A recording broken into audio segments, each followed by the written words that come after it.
கடந்த சில வாரங்களாக வந்து விஜய் அவர்கள் வந்து அரசியலுக்குள்ள வராரு அப்படிங்கிற மாதிரி ஒரு தோற்றத்தை வந்து உருவாக்கப்பட்டுட்டு இருக்குது. பிப்ரவரி 4ஆம் தேதி வந்து கட்சி வந்து ரெஜிஸ்டர் பண்ண போறாங்க அப்படிங்கிற மாதிரி ஒரு நிறைய டிஸ்கஷன் வந்து கிரியேட் ஆச்சு. ஒரு விதத்துல அது வந்து நல்லது அப்படிங்கிற பார்வையில நம்ம பார்க்கலாம். ஏன்னா அரசியலுக்குள்ள வந்து நான் கண்டிப்பா புதிய சக்திகள் நிறைய பேர் வரணும். வந்தாதான் ஒரு சின்ன ஒரு மாற்றத்துக்கு உண்டான ஒரு பக்கங்கள் வந்து அரசியலுக்குள்ள திரும்பும் அப்படிங்கிறது நம்ம எல்லாத்துடைய நம்பிக்கையும் கூட. சரி, விஜய் அவர்கள் அரசியலுக்குள்ள வந்தா என்ன பெரிய ஒரு மாற்றத்தை ஏற்படுத்த முடியும்? நீங்க பாலாறும் தேனாரும் ஓடும் அப்படிங்கிற மாதிரிலாம் நம்ம பெரிய ஒரு டிஸ்கஷனுக்குள்ள எல்லாம் கொண்டு போக முடியாது. ஏன்னா அரசியல் அப்படி இல்ல. முழு பலத்த வச்சுக்கிட்டு, அதாவது விஜயகாந்த் அவர்கள் வந்து அரசியலுக்குள்ள வருவாரு அப்படிங்கிற விஷயத்த எல்லாருமே வந்து கணிக்கும் அளவிற்கு அவருடைய படங்கள்ல ரொம்ப அழுத்தமான அரசியல் சம்பந்தப்பட்ட காட்சிகள், அதே மாரி கேரக்டர்லாம் வந்து பார்த்தீங்கன்னா, அரசியல் சம்பந்தப்பட்ட கேரக்டர்லாம் நடிச்சு தான் விஜயகாந்த் ஒரு பெரிய இடத்துக்கு வந்து லைஃப்ல வந்தாரு. அப்படிப்பட்ட விஜயகாந்த் அவர்களே வந்து இந்த அரசியல் என்ன மாதிரியான ஒரு இடத்துக்கு கொண்டு போச்சு அப்படிங்கிறது நமக்கு தெரியும். எதிர்க்கட்சி அந்தஸ்து கிடைச்சால் கூட, அதையும் தாண்டி ஒரு பெரிய அளவுக்கு வந்து சாதிக்க முடியாத அளவுக்கு இந்த மீடியாவுடைய அந்த நெகட்டிவிட்டி வந்து அவருடைய லைஃப்ப ரொம்ப பெரிய அளவுக்கு வந்து பாதிச்சது. விஜயகாந்த் அவர்கள் வந்து அரசியலுக்குள்ள ஜெயிச்சதுக்கு பிறகு வந்த நெகட்டிவிட்டி, விஜய் அவர்கள் அரசியலுக்குள்ள வரும்போதே அந்த நெகட்டிவான விஷயங்கள் கடந்துட்டு இருக்குது. குறிப்பாக சினிமால. விஜயகாந்த் சாருடைய சினிமாக்கு மிகப்பெரிய எதிர்ப்புலாம் வந்ததே கிடையாது. நீங்க நல்லா நோட் பண்ணி பாருங்க, விஜயகாந்த் சாரோட எந்த படத்தை யாரும் நிறுத்தி வச்சிருக்காங்க? யாரும் பெருசா நிறுத்திலாம் வைக்கல. எல்லா படங்களையும் வந்து படங்களா பார்த்தாங்க. அவர் வந்து ஒரு பெரிய ரசிகர் பட்டாளத்தை உருவாக்குனாரு. அந்த ரசிகர் பட்டாளத்தை தொண்டர்கள் படையா மாத்துற அளவுக்கு விஜயகாந்த் அவர்கள்ட்ட மிகப்பெரிய பலம் வந்துச்சு. விஜய் அவர்களுக்கு இருக்கிற ஒரே ஒரு பெரிய பாசிட்டிவான விஷயம் என்னன்னா, அவருடைய ரசிகர்கள வந்து உடனே தொண்டர்களா அவரால மாத்த முடியும். இந்த ஜெனரேஷன், யங் ஜெனரேஷனுக்குள்ள இருக்கிற அந்த ரசிகர்கள ஈஸியா வந்து அவரால தொண்டர்களா மாத்திற முடியும். ஆனால் அதுக்கு அவங்க மட்டுமே அந்த தொண்டர்கள் போயிட்டு தெருவுல இறங்கி மக்கள்கிட்ட போய் பேசி ஓட்ட கேன்வாஸ் பண்ணி வாங்க முடியுமா அப்படிங்கிறது ஒரு மிகப்பெரிய கேள்விக்குறி.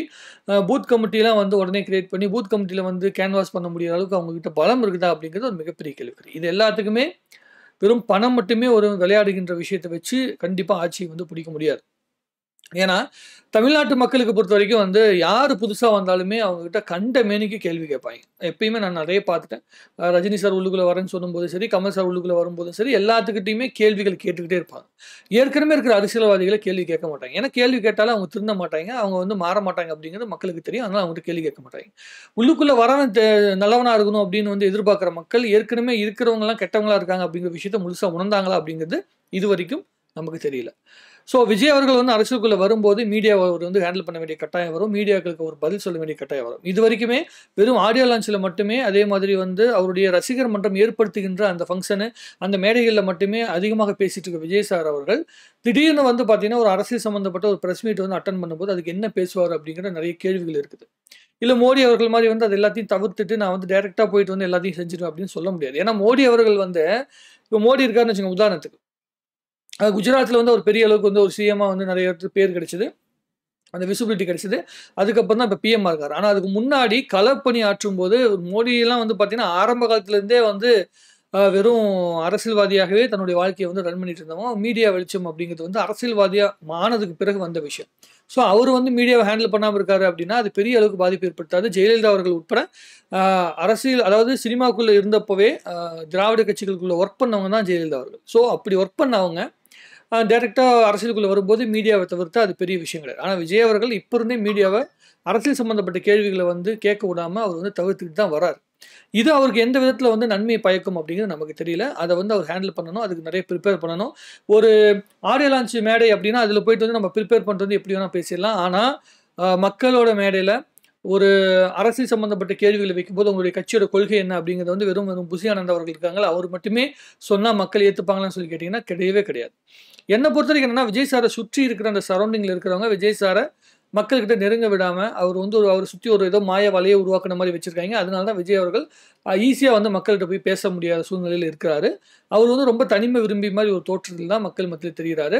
வெறும் வந்து 2 மேடையில் போயிட்டு வந்து ரசிகர்கள் மத்தியில் வந்து ஃபோட்டோ எடுத்துட்டா மட்டுமே கண்டிப்பாக ஓட்டு வந்துடாது. கண்டிப்பாக ஒரு பேசிக் ஓட்டு வரும். 14% அப்படிங்கிறது தமிழ்நாட்டுக்குள்ளே மேக்ஸிமம் புல் பண்ணக்கூடிய பர்சன்டேஜ் வந்து 14%. நீங்கள் என்னதான் லேடிஸ் ஓட்டு வந்தாலும் சரி, என்னதான் வந்து பார்த்தீங்கன்னா இளைஞர்கள் ஓட்டு எப்படி வந்தாலும் சரி 14% மேலே நகர்த்த முடியாது. ரொம்ப ரொம்ப கஷ்டம். ஆனால் மக்களுக்கிட்ட ஒரு நம்பிக்கைய அந்த ஒரு வேவ் இருக்குல்ல, அந்த ஒரு வேகம், அந்த வேவ் இருக்குல்ல, அது கிரியேட் பண்றது அப்படிங்கிற விஷயத்த கிரியேட் பண்ணிட்டா, கண்டிப்பா ஒரு மாற்றத்துக்கு உண்டான விதை இருக்கும். 14% 18% தான் மாறலாம். ஆனா, தமிழ்நாட்டுக்குள்ள ஆட்சிய பிடிக்கணும்னா 28% 32% வரைக்கும் வோட் பெர்சன்டேஜ் வாங்குனா மட்டும் தான் நம்ம பெரிய அளவிற்கு ஆட்சிய பிடிக்கிற இடத்துக்கு நோக்கி நகர முடியும். அல்லது கிட்டத்தட்ட 40, 50 சீட்டுக்கு மேல ஜெயிக்க முடியிற அளவுக்கு வந்து செய்ய முடியும். ஸோ அதுக்கு வந்து அவங்க என்ன பேசிக் பிளான் வச்சிருக்காங்க அப்படிங்கிறது தெரியல. இது நாள் வரைக்கும் விஜய் சாருடைய படம் இருக்குல்ல, ஒரு படம் வருதுன்னா, அந்த படத்துடைய நெகட்டிவிட்டிலேருந்தே மீண்டு வர்றது மிகப்பெரிய பிரச்சனையா இருக்குது. இப்போ லாஸ்ட் 3 படங்கள் வந்து பார்த்தீங்கன்னா, ஒரு லியோ வந்து பார்த்தீங்கன்னா, ஃபர்ஸ்ட் ஹாஃப் நல்லா இருந்து, செகண்ட் ஹாஃப் தான் கொஞ்சம் கான்ட்ரோவர்சியான கிரியேட் ஆச்சு. ஆனா அதுக்கு முன்னாடி வந்த 2 திரைப்படங்களுமே பெரிய அளவு நெகட்டிவான வைப் வந்து கிரியேட் ஆச்சு. அதுலேருந்து மீண்டு வர்றது ஒரு மிகப்பெரிய விஷயமாச்சு. விஜய் சாரோட பொறுத்தவரைக்கும், இப்போ அவருடைய படங்கள் ரிலீஸ் ஆகுதுன்னா, படம் ஃபெயிலியரே ஆனா கூட போட்ட காசு எடுக்கிற அளவுக்கு வந்து பார்த்தீங்கன்னா, அவர் பேர சம்பாதிச்சிருக்காரு சினிமால. ஆனா, அரசியல் அப்படிங்கிறது அப்படி கிடையாது. வந்து ஓட்டு ஜெயிக்கலினாலும் பரவால்ல, நான் அரசியலுக்குள்ள வந்துட்டேன் அப்படிங்கிற தாட் ப்ராசஸ்ல மட்டுமே இருக்க முடியாது. ஒரு எலக்ஷன வந்து சந்திக்கிறாங்க. அந்த எலக்ஷன்ல வந்து 10% கீழ வந்து வோட் பெர்சன்டேஜ் போயிடுச்சுன்னா, அடுத்த 5 வருஷம் வரைக்கும் அவங்க அந்த கட்சி வந்து பார்த்தீங்கன்னா, ரொம்ப சாதாரணமான கட்சியா பார்க்க ஆரம்பிப்பாங்க. விஜயகாந்த் அவர்கள் வந்து அத மீண்டு வந்து அதுக்கப்புறம் ஒரு கூட்டணி வச்சு பெரிய அளவுக்கு கொண்டு போனாரு. இவருக்கு கூட்டணியோட பிளான் என்ன அப்படிங்கிற விஷயம் நமக்கு தெரியல. ஆனா, எம்பி சீட்ல ஏதோ கூட்டணிலாம் வந்து பேசுறாங்க அப்படிங்கிற மாரி நெறைய கேள்விகள் வந்து நமக்கு தெரிஞ்சது. ஸோ எந்த கட்சி கூட கூட்டணி வைக்கிறாங்க அப்படின்லாம் நமக்கு தெரியல. என்ன மாதிரியான ஸ்ட்ராட்டஜி வச்சாலுமே ஒரு இடம் இருக்கு. தமிழ்நாட்ட பொறுத்தவரைக்கும் ஏடிஎம்கே, டிஎம்கே அப்படிங்கிற ஒரு பெரிய கட்சிகளுக்கு ஒரு பெரிய ஸ்பேஸ் இருக்கு. அத உடைச்சிட்டு அந்த இடத்துக்குள்ள விஜய் அவர்கள் வரணும்னா, அதுக்கு மிகப்பெரிய வந்து மக்கள சந்திக்கிற வேலைய அதிகமா செய்யணும். அதே மாரி நெறைய கேள்விகளுக்கு வந்து அவர் பதில் சொல்றதுக்கு, பதில் பேசுறதுக்கு அவர் தயாரா இருக்கணும். அதுதான் ரொம்ப இம்பார்ட்டன்ட். அத அவர் எந்த அளவுக்கு செய்றாரு அப்படிங்கிற விஷயத்த நம்ம பொறுத்திருந்து தான் பார்க்கணும். என்ன பொறுத்தவரைக்கும். அ இப்போதைக்கு ஒரு கட்சி ஆரம்பிக்கிறாங்கன்னா, ரொம்ப பெரிய அளவுக்கு சந்தோஷப்படலாம். அவர் மூலமா சில நல்ல விஷயங்கள் நடக்குது. மக்களுக்கு ஸ்டூடண்ட்ஸ்க்கு வந்து பார்த்தீங்கன்னா, வந்து நெறைய ஹெல்ப் பண்ணியிருக்கிறாரு. ஓகே, நல்ல விஷயம். அந்த நல்ல விஷயங்களுக்கு கண்டிப்பா பாராட்டுறோம். இதை விட பல மடங்கு நல்ல விஷயங்கள செஞ்ச விஜயகாந்த் அவர்களே வந்து பார்த்தீங்கன்னா, மக்கள் ஒரு லிமிட்டுக்கு மேல நிராகரிக்கிறாங்க. மீடியாவுடைய பேச்ச கேட்டுட்டு வந்து நிராகரிக்கிறாங்க. ஸோ விஜய் அவர்கள வந்து எப்படி ஏத்துப்பாங்க? அல்லது நிராகரிப்பாங்களா? இல்ல வந்து எப்படிப்பட்ட விஷயங்கள தாண்டி வந்து அவர் வந்து மக்கள் மத்தியில போய் சேரப்போறாரு அப்படிங்கிற பல கேள்விகளுக்கு வரப்போகின்ற பாராளுமன்ற எலெக்ஷன் தான் நமக்கு ஒரு முடிவு கிடைக்கிறதுக்கு உண்டான வாய்ப்புகள் இருக்கு. ஸோ நம்ம அத பொறுத்து தான் பார்க்கணும். இது என்னோட பாயிண்ட் ஆஃப் வியூ தான். நான் வந்து விஜய் அவர்களுடைய அரசியல பத்தின ஒரு பொதுவான பார்வையில ஒரு சாதாரண ஒரு குடிமகனா தான் நான் பார்க்குறேன். இன்னும் நெறைய வந்து ஒவ்வொரு கட்சியோட பேர் வந்ததுக்கப்புறம் அந்த கட்சியோட பேர் அதுக்கு எழுதி வச்சிருக்காங்க. அதுக்கு பிறகு அந்த கட்சியோட கொள்கைன்னு சொல்லி வந்து விளக்கம் சொல்லுவாங்கல்ல, அது வந்து என்ன மாரி விளக்கம் சொல்றாங்க அப்படிங்கிற விஷயம் தெரியல. குறிப்பாக வந்து பார்த்தீங்கன்னா, அந்த தளபதி அப்படிங்கிற பேர் இருக்கும்போது அரசியலுக்குள்ள ஏற்கனவே ஒரு தளபதி இருக்காரு. ஸோ அப்ப தளபதி வெஸ் தளபதி அப்படின்னு வந்துச்சுன்னா, அதுக்கு வந்து அந்த கான்ட்ரோவர்சி எப்படி வந்து ஹேண்டில் பண்ண போறாங்க அப்படிங்கிற விஷயம் தெரியல. ஸோ நெறைய கேள்விகள் நமக்குள்ள ஓடிக்கிட்டே இருக்கு. எனக்கு தெரிஞ்ச வரைக்கும் உதயநிதி ஸ்டாலின், விஜய் அவர்கள், அப்புறம் அண்ணாமலை அப்படிங்கிற மாதிரியான ஒரு சேம் அந்த ஏஜ் குரூப் இருக்கு இல்லைங்க. அந்த ஒரு இளைஞர்கள் பட்டாளத்துக்குள்ள வருகின்ற அரசியலாக இருந்தால், கண்டிப்பா ஒரு மிகப்பெரிய வாய்ப்பு வந்து விஜய் அவர்களுக்கு ஒரு ஓப்பனிங் இருக்கு. அத வந்து மக்கள் வந்து ஒரு இடத்துக்கு போறாருன்னா, ஒவ்வொரு ஊருக்கு போறாருன்னா, விஜய் பார்க்கறதுக்கு ஒரு கூட்டம் வருதுன்னு வைங்க. அந்த கூட்டத்த ஓட்டா மாத்தணும் அப்படின்னா, கண்டிப்பா இன்னும் வந்து அழுத்தமாக நெறைய விஷயங்கள் அவர் பேச வேண்டிய கட்டாயம் இருக்கு. ஆடியோ லான்ச்ல பேசுகிறது மட்டுமே பத்தாது. சுத்தி இருக்கவங்க மட்டுமே அரசியல் பேசிட்டு இருந்தா அது பத்தாது.